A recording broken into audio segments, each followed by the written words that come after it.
الفل عليكم. احنا دلوقتي في مطعم اللي معاه هياكل واللي معهوش هياكل.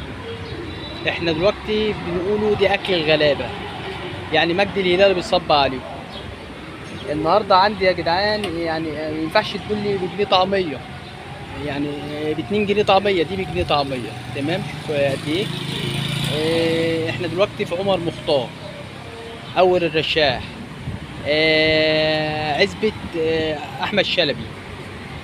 الطعميه دي زي ما انتم شايفينها محدش يعرف يعملها، دي بنبيعها بس بجنيه ونص. شغالين ديليفري، شغالين اي حاجه حضراتكم. ديت بجنيه ونص. تمام؟ بجنيه ونص. طعميه كفته بجنيه ونص برضو. تمام؟ عندكم فلفل بانيه بخمسة ب10 زي ما انتوا عايزين. ده اكل غلابه، اللي معاه هياكل واللي معهوش هياكل. ما ينفعش اجي اقول لك اقل حاجه مثلا ب20 مش عارف ب10، الكلام ده مفيش الكلام ده.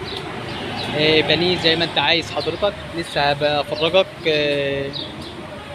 على الفرش.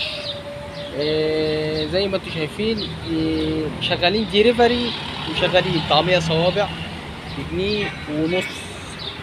زي ما انتم شايفين اللي هيستقبلنا احنا خدامينه، واللي هيجي لنا احنا على دماغنا ونصوبه برضه. وزي ما انتم شايفين ده مطعم عروض، والله العظيم اقل حاجه الطعميه ب 2 جنيه في اي مطعم، ب 2 جنيه وصغيره. احنا اللي معاه هياكل واللي معهوش هياكل. مساء الفل عليكم. عينيا حاضر، جاي لك يا باشا.